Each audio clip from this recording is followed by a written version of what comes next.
রামায় তো দরকার ছিল, রামায় দরকার ছিল।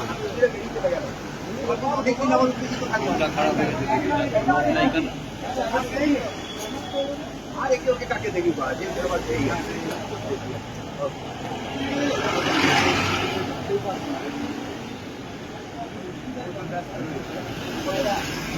দাদা